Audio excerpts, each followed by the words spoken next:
نحمده ونصلي على رسوله الكريم أما بعد أعوذ بالله من الشيطان الرجيم بسم الله الرحمن الرحيم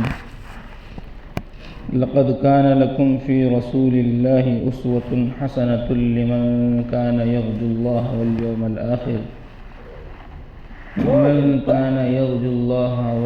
الآخر وذكر الله كثيرا صدق الله العظيم.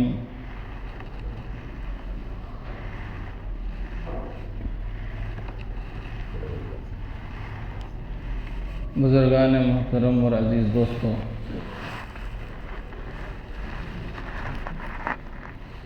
جس کام کی انسان کو فکر ہوتی ہے اس کام کو انجام دیتا ہے۔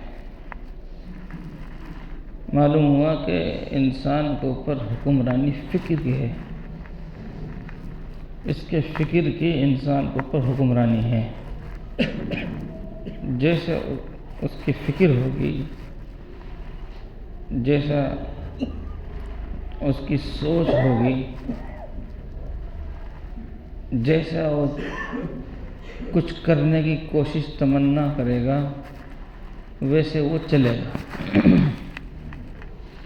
ہونا جانا تو وہی ہے جو اللہ چاہے گا۔ اللہ کی طاقت اور مشیت کے بغیر کچھ بھی نہیں ہو سکتا، لیکن انسان کو اللہ تعالیٰ نے کرنے نہ کرنے کا اختیار دیا ہے۔ جو بھی احکام اللہ نے نازل فرمائے ہیں، چاہے وہ اوامر ہوں یا نواہی ہوں، بہت سے کام وہ ہیں جن کو کرنے کا حکم دیا کہ یہ کرنا ہے، وہ اوامر ہیں، اور بہت سے کام وہ ہیں جن سے منع کیا ہے کہ ان کو نہیں کرنا، وہ نواہی ہیں۔ دونوں احکام ہیں، کہیں کرنے کے لیے کہا ہے، کہیں نہ کرنے کے لیے کہا ہے۔ انسان کو پھر اتنا اختیار بھی دیا ہے کہ وہ کر سکتا ہے، نہیں کر سکتا ہے۔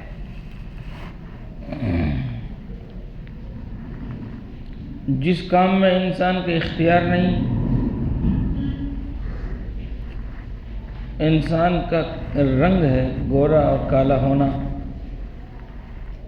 انسان کی قد و قامت ہے لمبا اور ٹھیکنا ہونا، جسامت ہے موٹا یا دبلا ہونا، اس میں انسان کو اختیار نہیں دیا تو اس سے چاہا بھی نہیں کہ ہم اس کو بخشیں گے جو 6 فٹ کا ہوگا، ایسے نہیں کہا۔ انسان کامیاب ہوئے جو 6 فٹ کا ہو، ایسا نہیں کہا۔ یا یہ نہیں کہا کہ بھئی گورے گورے جنت میں جائیں گے، ایسے نہیں کہا۔ جو چیز انسان کے اختیار میں نہیں ہے، اللہ تعالیٰ نے ان کو اس کا حکم ہی نہیں دیا۔ لا تکلف نفس الا وسعها، قرآن کہتا ہے انسان کو اللہ نے وہی حکم دیا ہے جو وہ کر سکتا ہے، جو وہ کر سکتا ہے۔ ایک جگہ فرمایا لا یکلف اللہ نفسا الا وسعها، جس چیز کی ہمت طاقت انسان میں ہے اللہ تعالیٰ نے اسی کا مکلف بنایا ہے۔ حج کرنا فرض ہے، ہر ایک پر فرض ہے نہیں، ہر ایک کے بس میں نہیں ہے، تو اس لیے ہر ایک پر فرض نہیں ہے۔ یہ کس پر فرض ہے؟ جو آنے جانے کا ہر خرچہ صرفہ رکھتا ہو، پیچھے سے اپنے گھر والوں کا خرچہ بھی دیکھا جا سکتا ہو، راستہ بھی پرامن ہو، آ جا سکتا ہو، فرض ہے اس پر۔ سب پر نہیں کہا فرض ہے، وہ نماز سب پر فرض ہے۔ کیوں؟ اس کے لیے کسی ایسے پروسیسر سے گزرنا لازم نہیں ہے جو انسان کے بس میں نہ ہو۔ ہاتھ منہ کون نہیں دھو سکتا؟ وضو کون نہیں کر سکتا؟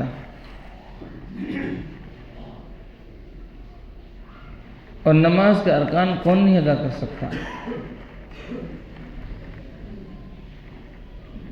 ہاں، اتنی بات ضرور ہے کہ جہاں جس رکن پر انسان قادر نہیں رہا وہاں تخفیف کر دی۔ یعنی ایک آدمی نماز تو پڑھ سکتا ہے لیکن کھڑا نہیں ہو سکتا،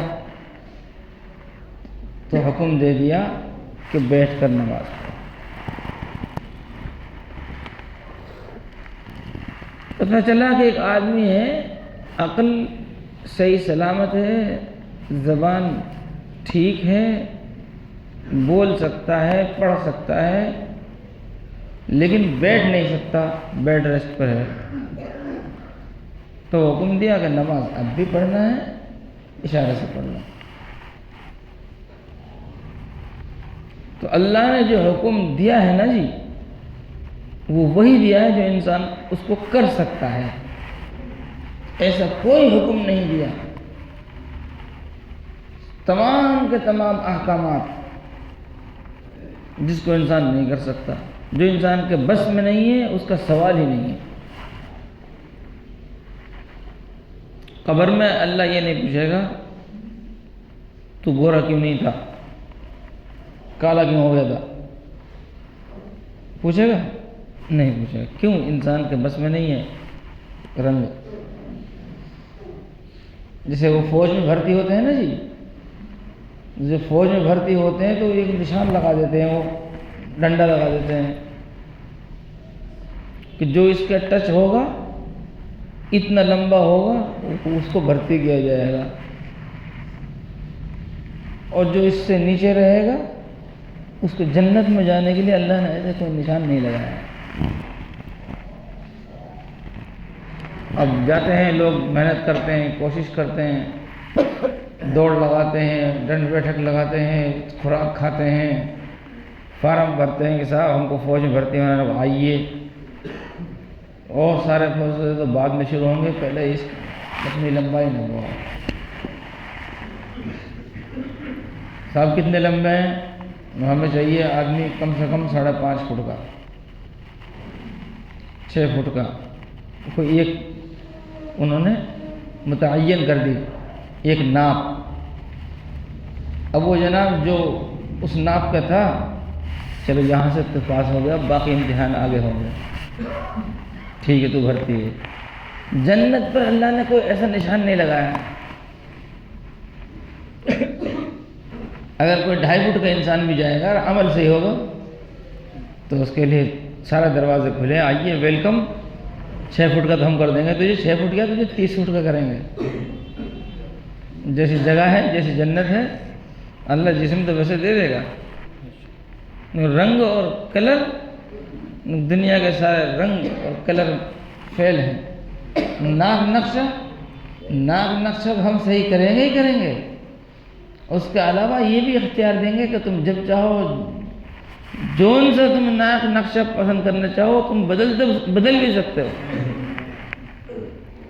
اللہ تعالیٰ نے جنت میں ایسے بازار بنایا ہے جہاں آدمی اپنا فیس چینج کر سکتا ہے۔ کیا پلاسٹک سرجری لائیں گے آپ؟ اوریجنل سرجری وہی ہے، یہاں سب بیکار ہے، نقلی سرجری ہے۔ جس ناک نقشے اور روپ کو پسند کرنا چاہے کر لیں، وہی بنا دے گا اللہ تعالیٰ، لیکن دنیا میں نہیں ہے، اس لیے اس پر اختیار نہیں ہے، تو جنت دوزخ کا اس پر فیصلہ بھی نہیں ہے۔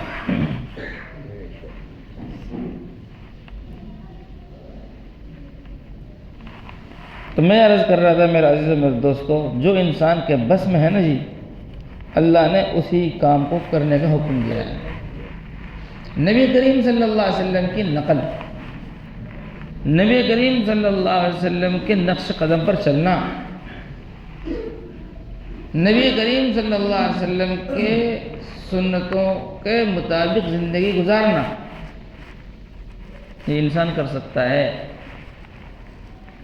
انسان کے بس سے باہر نہیں ہے۔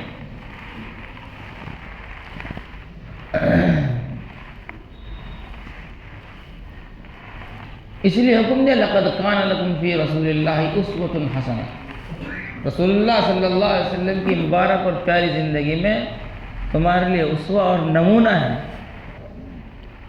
آئیڈیل ہے کہ صاحب مجھے اپنی وضاحت کیسی رکھنی ہے کہ ہمارے دماغوں میں ہمارا نبی کا تصور موجود ہے،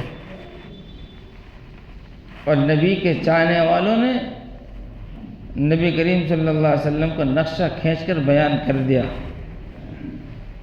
دنیا میں بہت سی چیزیں، بڑی عجیب عجیب چیزیں مٹ جائیں گی، لیکن نبی کی سنت، کوئی آدمی یہ نہیں کہہ سکتا کہ جو کام نبی نے کیا ہے وہ مٹ گیا، نہیں کہہ سکتا۔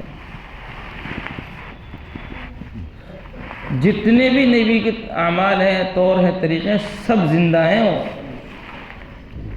دنیا میں کوئی سارے بے وفا تھوڑی ہیں، تو بے وفاؤں سے زندگی تھوڑی دنیا بھری ہوئی ہے، با وفا بھی تو ہیں، سارے دو رخیں تھوڑی ہیں۔ اللہ معاف فرمائے، بیچ میں کبھی کبھی کچھ ہلکی پھلکی بات کہہ دیتا ہوں، ناراض ہونے والے اس سے ناراض ہوتے ہیں، لیکن میرا مقصد سمجھانا ہوتا ہے۔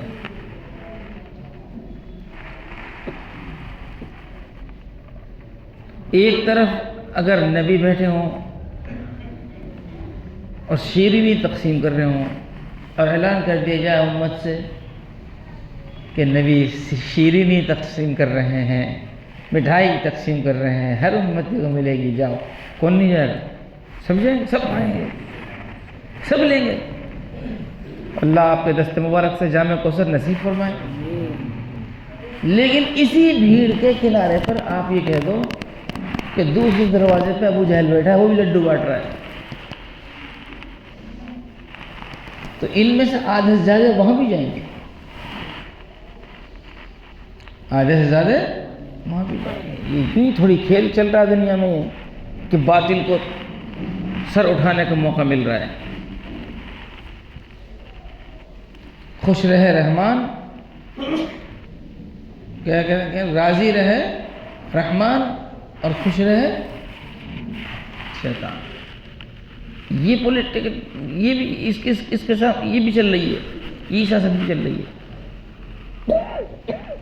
بانٹ لیا لوگوں نے کہ مسجد میں نبی نبی، خدا خدا، رسول رسول، اور مسجد سے باہر دہریہ، اب جو من میں آئے گا وہ کریں گے۔ تو اللہ نے جو حکم دیا ہے نا کہ نبی کریم صلی اللہ علیہ وسلم کے اسوہ کو اپنانے کا، نبی کریم صلی اللہ علیہ وسلم کے طور طریق کو اپنانے کا، زندگی کو نبی کے ڈگر پر چلانے کا، یہ انسان کی برداشت سے باہر کی چیز نہیں ہے۔ میں تو یہ عرض کرنا چاہ رہا ہوں، انسان کے برداشت سے باہر کی چیز نہیں ہے، اس لیے کہ اللہ تعالیٰ نے انسان کو وہی حکم دیا جو کر سکتا ہے۔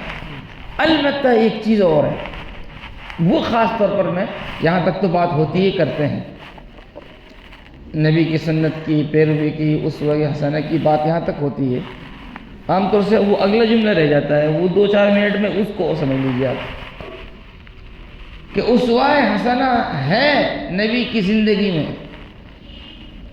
نبی کے پیچھے چلنے والے چل سکتے ہیں، نبی کی زندگی ہمارے لیے نمونہ ہے، آئیڈیل ہے، اس کو اپنانا ہے، اس کو اختیار کرنا ہے، بلکہ اس کو اختیار کرنا نہیں، اس کو ہی اختیار کرنا ہے۔ اونلی سنت، بس سنت ہی سنت، اسی کو اختیار کرنا ہے۔ ایسے نہیں کہ بھئی ایک بچے کی شادی سنت کے مطابق اور دوسرے بچے کی شادی عیسائیوں کے مطابق، تیسرے کے یہودیوں کے مطابق، چوتھے کے ہندوؤں کے مطابق، سارے مزے چکھ لو۔ مختلف قسم کے کھانے ہوتے ہیں جیسے تھوڑا سا وہ بھی کھا لو، تھوڑا سا وہ بھی کھا لو، نو عید بقرعید رمضان نبی کے مطابق، کاروبار بیاہ شادی وہ مودی کے مطابق، جو اس کا طریقہ وہی ہمارا طریقہ۔ ایسا نہیں چلے گا، بلکہ اونلی سنت، یہ کہا جا رہا ہے اس میں کہ زندگی کے ہر شعبے میں نبی کی سنت کے پیچھے چلنا ہے۔ البتہ چلے گا کون؟ نبی کے سنت کو اپنائے گا کون؟ اپنے لیے آئیڈیل اور نمونہ سمجھے گا کون؟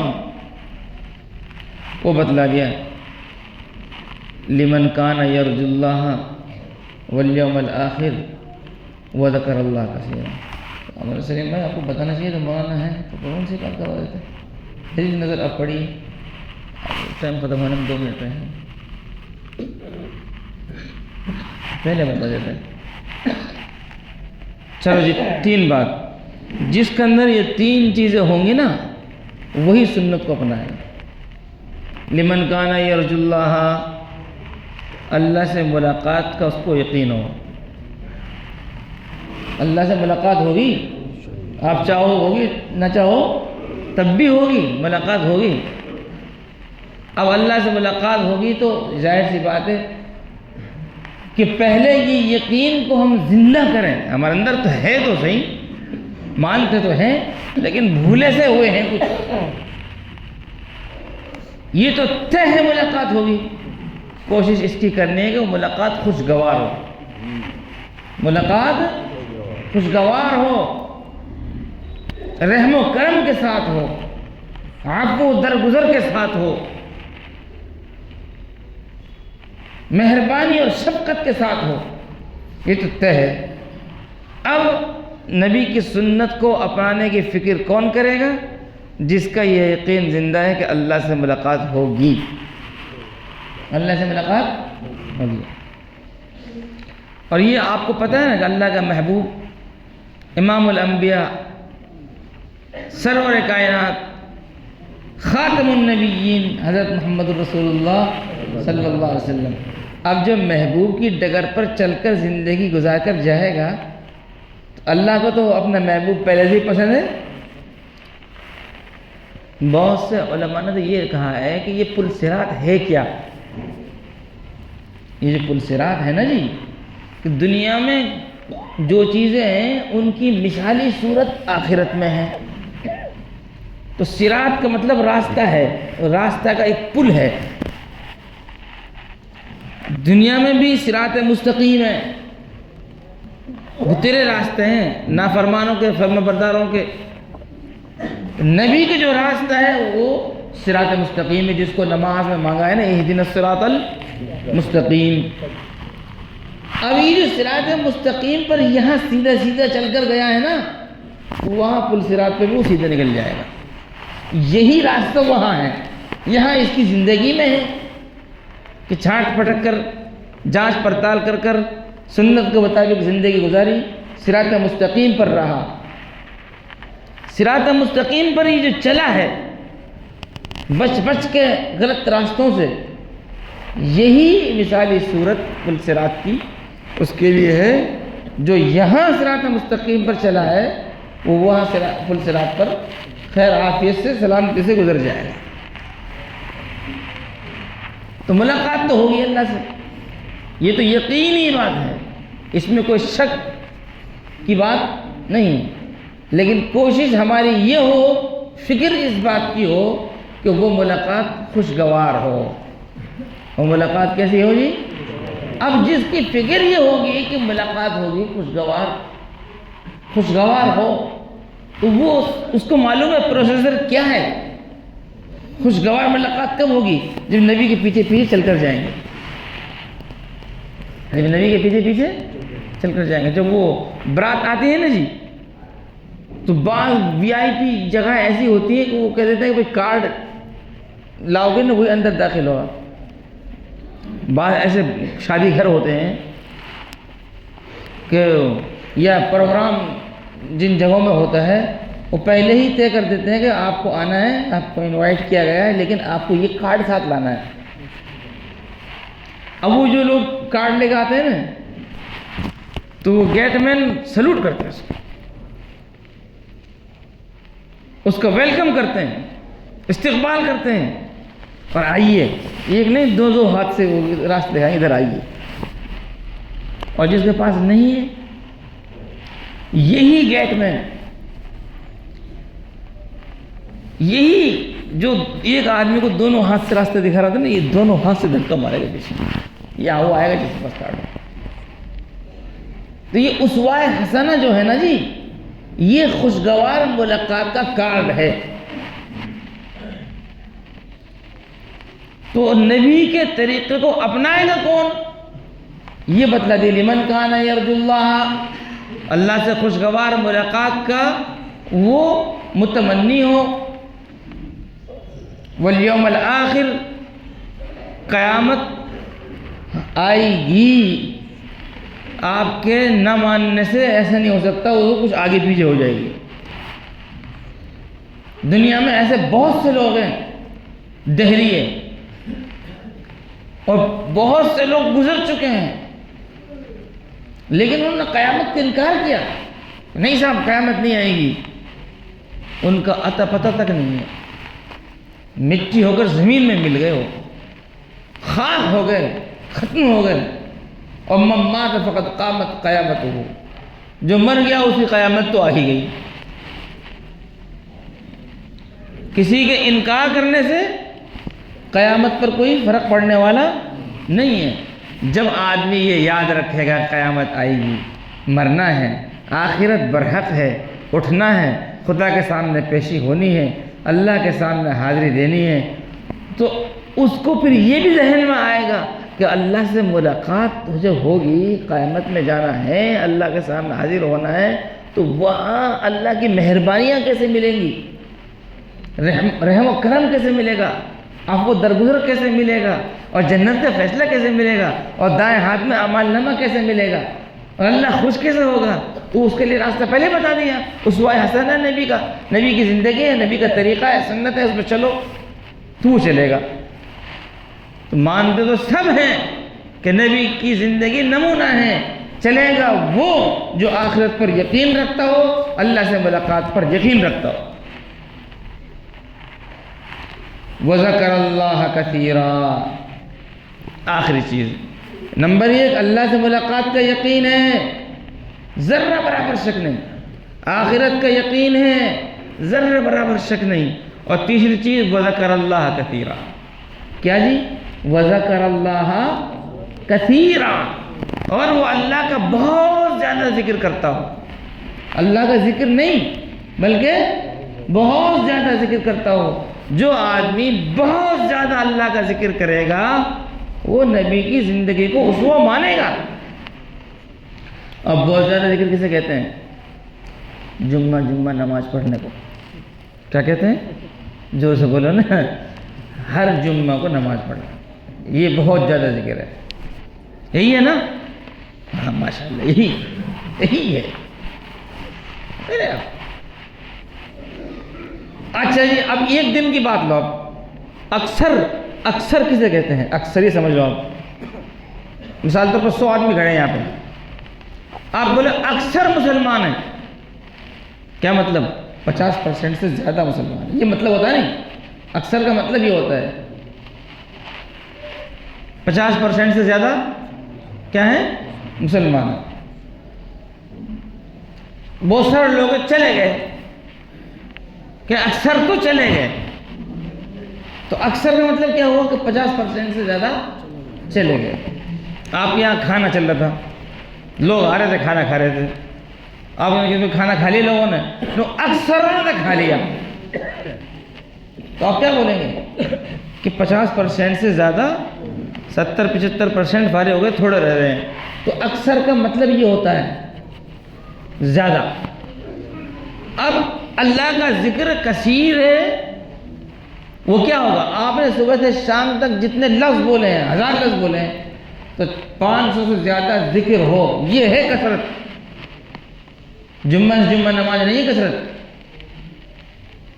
سمجھ میں آ گئی؟ وَذَكَرَ اللَّهَ، پھر سمجھیے اس کو، تمہارا شک کی نگاہ سے مت دیکھیے، کبھی سمجھو کہ یہ شک کی بات ہو رہی ہے، یقین کی بات ہو رہی ہے، شک کی بات نہیں کہیں گی، یقین۔ کثیر ذکر، ذکر ہے کثیر، کس کو کہیں گے؟ آدمی بولتا ہے نا جی، صبح سے شام تک آپ نے اگر 1000 لفظ بولے ہیں، ان میں 500 سے زیادہ اگر ذکر ہے، یہ ذکر کثیر ہے۔ سمجھ میں بات آ گئی؟ یہ نہیں ہے اب بھی آ گئی کیا؟ تیار اس لیے نہیں ہے نا کہ آ گئی کا مطلب یہ کہ مانو، بھئی ماننا تو ہے ہی، ہم تو ہیں ہی ماننے والے، الحمدللہ اللہ کا شکر، تبھی تو یہاں بیٹھے، ہم تو ہیں ہی ایمان۔ پوائنٹ سمجھو، پوائنٹ قرآن کیا رہا ہے کہ نبی کی زندگی اسوہ حسنہ ہے، نبی کی زندگی آئیڈیل ہے، سب کو اپنانی ہے، لیکن اپنائے گا کون؟ اس کے لیے بتا دیا، لمن کان یرجو اللہ، اللہ سے ملاقات کا اس کو یقین ہے، شک نہیں، والیوم الآخر، قیامت کو مانتا ہے، یقین ہے، شک نہیں، وہ ذکر اللہ کثیرا، اور اللہ کا ذکر کثیر کرتا ہو، جو یہ کرے گا وہ آئیڈیل بنا لے گا۔ اب اس مسئلے کا حل ہے جو ہم کہتے ہیں نا جی صاحب، ممبر تک مسجد تک آپ کی بات بالکل صحیح ہے، لیکن معاشرہ ہمارا ایسا نہیں ہے جو ہم سنت کے مطابق شادی کر سکیں۔ آپ کی بات 100% سولہ آنا بالکل درست، سر آنکھوں پر، آنکھوں کا سرما سر کا تاج، لیکن یہ مسجد کے اندر ہے، باہر نہیں۔ آپ باہر جو تسلیم نہیں کر رہے ہیں سنت کو، اس کا مطلب یہ ہے ان 3 چیزوں میں کمی ہے، یا تو اللہ سے ملاقات کا یقین نہیں، دیریا بن کے گھوم رہے ہو، یا تم آخرت کو نہیں مانتے، غفلت کی چادر اوڑھی ہوئی ہے، یا تم اللہ کا ذکر نہیں کرتے۔ قرآن تو بالکل پیٹنٹ کتاب ہے، بالکل برحق بات کہتا ہے، جس نے یہ 3 کام کر لیے وہ نمونہ مان لے گا، اس کے لیے یہ جھگڑا ہی نہیں ہے مسجد کا اندر کا، مسجد کے باہر کا، اس کے لیے یہ کوئی فکر کی بات ہی نہیں ہے امیری اور غریبی، اس کے لیے اس کی کوئی بات کی کوئی ٹینشن نہیں ہے کہ لوگ میری بات کو تسلیم کریں گے کہ نہیں کریں گے۔ نہیں، اگر تم سنت پر نہیں چل رہے ہو، یا تو تمہارا خدا سے ملاقات کا ایمان نہیں ہے، یا تم آخرت کو نہیں مانتے، یا تم اللہ کا ذکر نہیں کرتے، تینوں پوائنٹوں میں کچھ نہ کچھ کمی ہے۔ اب 2 کا تھرمامیٹر تو ہمارے پاس نہیں ہے کہ تم اللہ سے ملاقات کو یقین رکھتے ہو، یہ نہیں، ہمارے پاس تھرمامیٹر نہیں ہے۔ آخرت کو تم مانتے ہو یا نہیں، اس کا تھرمامیٹر ہمارے پاس نہیں ہے۔ لیکن بابا یہ تو تھرمامیٹر ہر ایک کے پاس اپنا آپ کو ناپ سکتا ہے کہ تو ذکر کثیر کرتا ہے یا نہیں کرتا، اللہ کا ذکر کرتا ہے نہیں کرتا۔ ہمارے ان 3 تسبیحوں کو لالے پڑھ رہے ہیں جن کو بتاتے تبلیغی جماعت کو 70 سال ہو گئے، 3 تسبیح پڑھ لو، 3 آدمی نہیں ملیں گے اس مجمع میں جو پابندی سے پڑھتے ہیں، عوام میں، خواص کے نہیں، سمجھ گئے؟ تو ہمارا جو یہ مسئلہ ہے نا جی، سنت کو قبول کرنے والا، آپ برادریوں کے پاس جاؤ، برادری نہیں مانے، ہمارے یہاں تو برادری پہلے، آپ محلے داری کے ساتھ بات کرو، نہیں مانیں گے۔ کون نہیں مانے گا، کون تسلیم نہیں کرے گا، وہ بتلا دیا۔ ان تینوں پوائنٹوں پہ دھیان دینے کی ضرورت ہے، اللہ سے ملاقات کا یقین، آخرت اور قیامت کا یقین، اور اللہ کا ذکر زیادہ سے زیادہ کرنا۔ وَذَكَرَ اللَّهَ كَثِيرًا، جو اللہ سے ملاقات کا یقین رکھے گا، آخرت کو مانتا ہے کہ مرنا ہے، زندہ ہونا ہے، خدا کے سامنے پیشی ہونی ہے، اس کو یقین رکھے گا، اور اللہ کا زیادہ سے زیادہ ذکر کرے گا۔ جب اللہ کا زیادہ سے زیادہ ذکر کرے گا تو اس کے ساتھ پھر نبی کا تعلق ایسے پیدا ہو جائے گا کہ وہ سنتوں پر چلنا اس کے لیے آسان ہو جائے گا، وہ آئیڈیل مان لے گا۔ اللہ مجھے بھی آپ کو عمل کی توفیق عطا فرمائے۔